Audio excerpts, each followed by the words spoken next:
Morning, everybody. I'll give it that minute to let people log on. Got some updates. I embedded in this post, this video, I put in a link to the International Criminal Court, and it's a prosecutor. She writes up a big story about the investigation they're doing into Palestine now.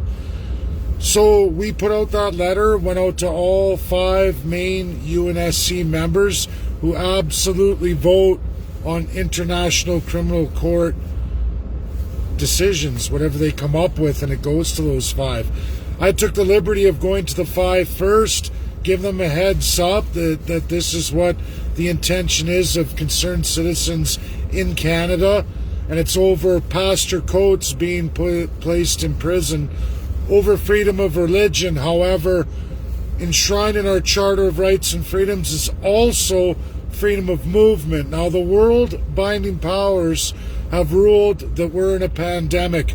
COVID-19 is a world global pandemic. They make international law. They decide on how the world moves forward.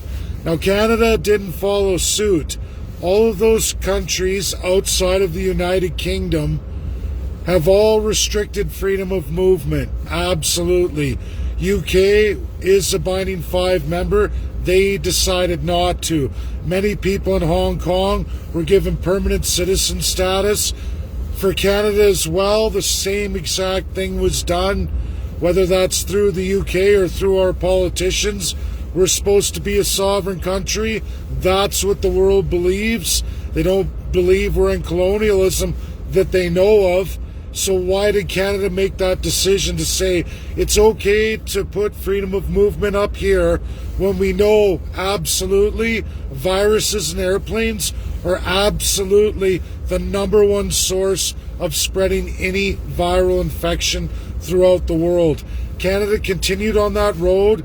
We have over 1 year of absolute exhibits through our government of Canada and through the province of Alberta to prove beyond any reasonable doubt that absolutely our politicians listed above, Jason Kenney, opposition leader Rachel Notley in the province, Justin Trudeau, Prime Minister of Canada, and opposition leader Erin O'Toole, absolutely knew what was going on, absolutely had massive travel internationally placed upon Canada, and specifically the hardest hit region, Alberta, per person capita, than anywhere else in the world. Absolutely, even higher than the UK. So now the point is, we've told the 5. They absolutely have that letter many of you signed. Now we're going to present the same letter, and I'm going to file with exhibits. So it's going to take a little bit longer. We're going to work on it. Well, I'm going to work on it here over the next coming week and a half. I have a big travel to do to Ontario. But we're going to take all the names from the first letter, and we're absolutely going to take all the new names or those missed. What I think I'm going to do after this video, though, is post the email. So nothing's ever done. We're only in one small part of a process. As long as James Coates is in prison and being held, it's no different than the Uyghur Muslims that Canada loves to talk about against China. And yes, I agree that's probably a human rights violation according to international law. And whether they'll rule on that, I don't know, as China is a binding 5 member. But the reality is Canada is not. And for Canada to say this pastor, James Coates, must be placed in prison because he is violating international pandemic laws and the laws of Canada on health, saying that he is responsible for spreading the virus by hosting events in his local parish with local residents. But yet, Canadian politicians are not responsible. How did the variants get here? They got here on airplanes. They came from UK and Hong Kong. You can go on the Canada website. Even now, all Hong Kong citizens get to jump queue, get to come to Canada. They automatically get citizenship status. Permanent residents automatically Here's your passport, come to Canada.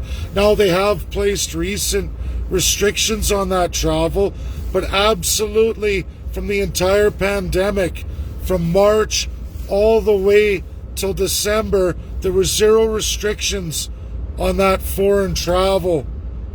The screening was not even close to anything any Canadian domestic went through, whether they left or came back to Canada. Not even close, not by a long shot. We have all the exhibits. In one hand, the government says we get to do this and spread COVID-19. And in the other hand, they say a local pastor must be placed in prison, grossly violating his human rights because of the pandemic. But we're okay to do this here, even though we're probably responsible for thousands of dead Canadians. The variants are here. They didn't come here from Pastor Coates hosting religious services in Spruce Grove, Alberta. I don't think he's been flying weekly up until that point to UK to go have pastor services local in the UK and then flying back to Canada. I don't think that's what he was doing. I think our government was doing that.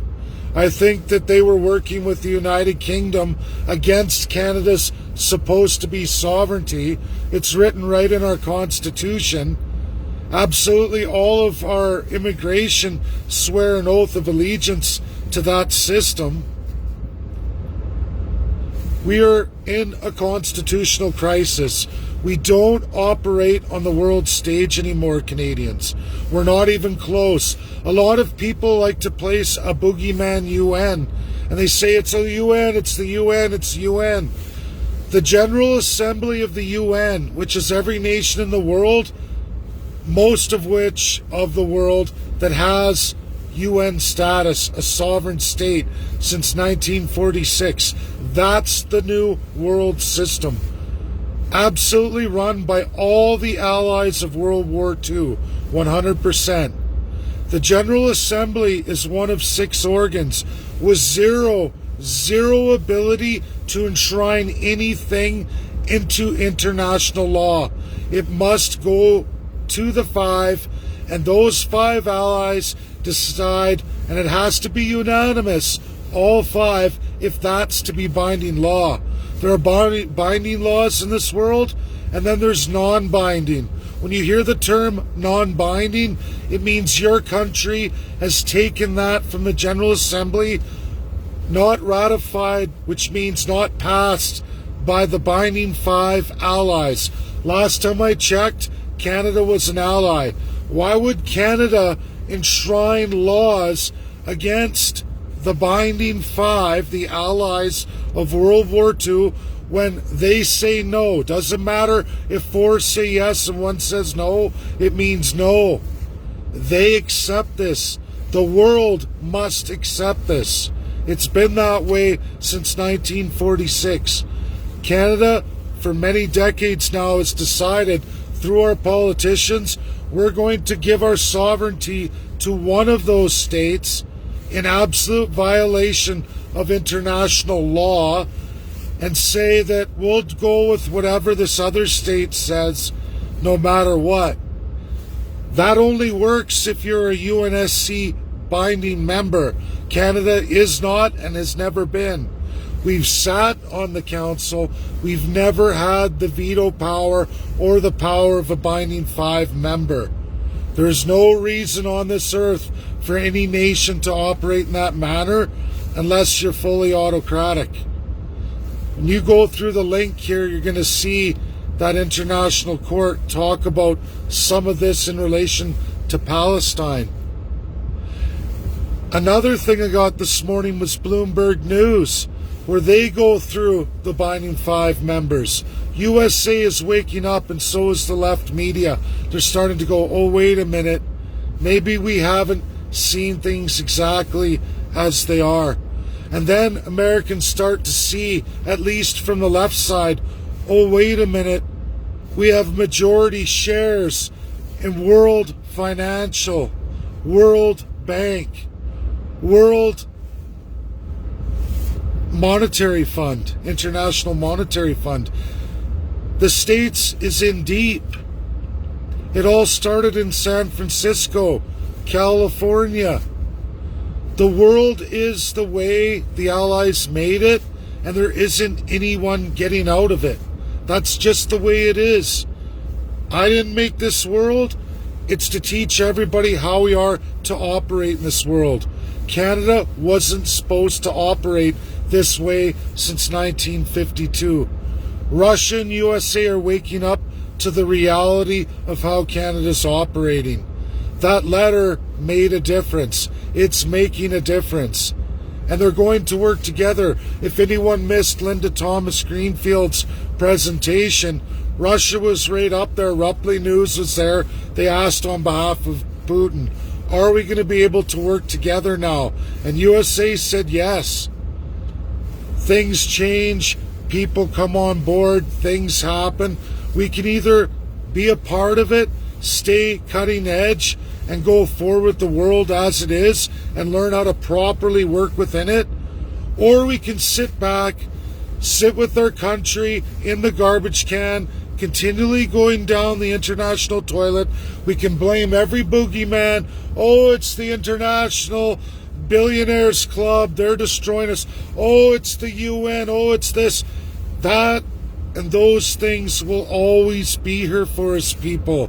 It is having a constitution redesigned, dismembered in Canada to actually match the rest of the world as it is, not how we wish to relive it from 1867.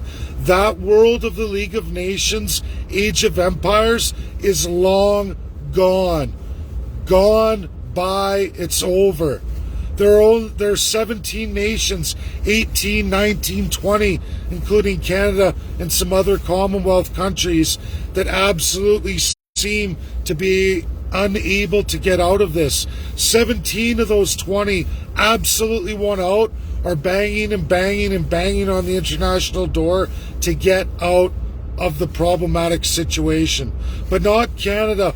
For some reason, Canadians in every province seem to think it's fine that all your politicians operate with zero accountability and absolute full autocracy.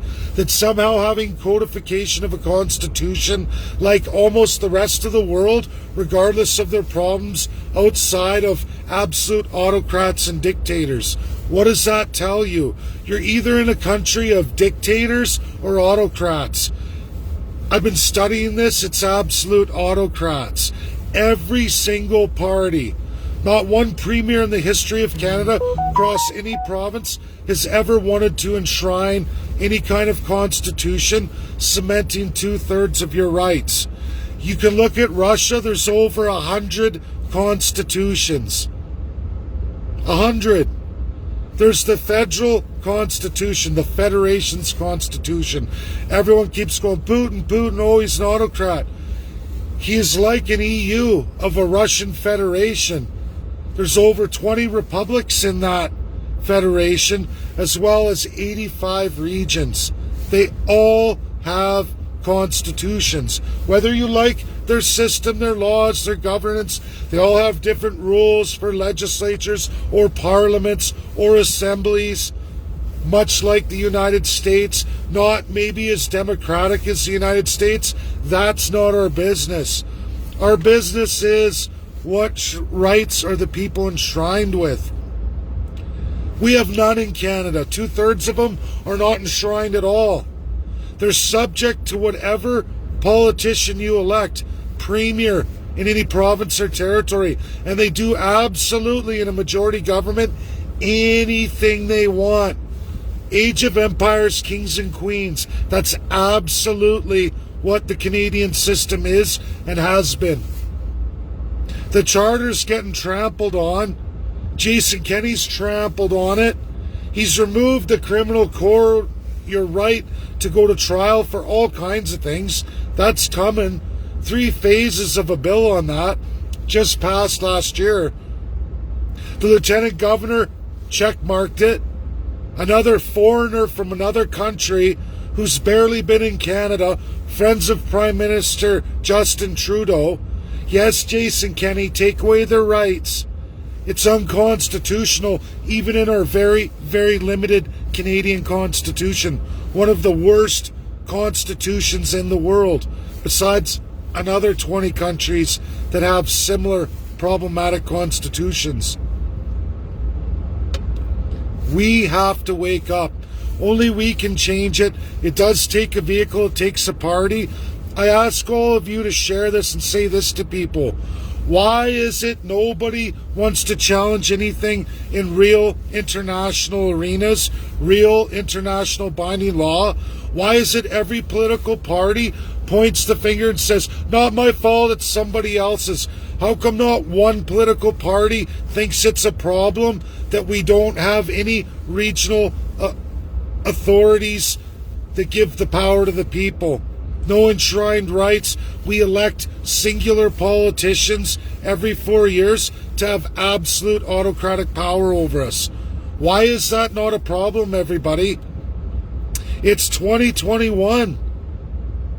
We're literally 100 to 200 years behind many, many nations. The United States of America, there are states with constitutions twice as old as Canada's. That's sad. That's really sad. That screams pathetic. We can't continue like this. We're only going to get worse and worse on our way to Venezuela. That's absolutely how you end up in those situations. When you allow 1 to 3 people to run an entire province, that's pretty pathetic. Nobody is skilled like that. Nobody. And we can't have, like, for example, Alberta, 87 MLAs elected, and only maybe a dozen are doing any kind of work at all. The rest are collecting a paycheck. It's already a big, fat, bolstered government, massive in size compared to anything in the United States of America. Massive. And the debts to prove it. The debts that don't compare to any state in the U.S. really at all per capita. It's pathetic. Canada is a joke, and we're not getting any better as we're all watching it get worse. The financial nightmare, every 4 years we're doubling down. The viability of this country is gone. You, the people, are going to be worth nothing. You're going to be a Venezuela. I know where we're going to be in 3 years. I can clearly see that. I can see exactly where Canadians are going to be. We don't have time or anything else to put into these parties anymore. We don't. We're out of time. We're going to go forward with this International Criminal Court. We're going to try it. I'm going to be pushing that. We're going to need more names, and you'll all get to see that come forward. It's going to be another example of what can be done in this world, like many other nations do, but not yours, Canada, because they seem to think that the international laws, like many other dictator-type countries do in this world, and then they wonder why the world hates them, why there's sanctions imposed, whether they're visible and upfront or not. But you all know we're living in it. We have to end this abuse. We have to stop this injustice of a system that is absolutely broken. And it starts with constitutionalism. We are in a literal constitutional crisis, have been for a very long time, and it's only getting worse. We need all of you. Thanks, share. That's my ramble this morning. Got to finish my bumper, and then it's off to the races tomorrow morning to Ontario. Got to skip Grand Prairie too, everybody. Sorry. Have a great morning.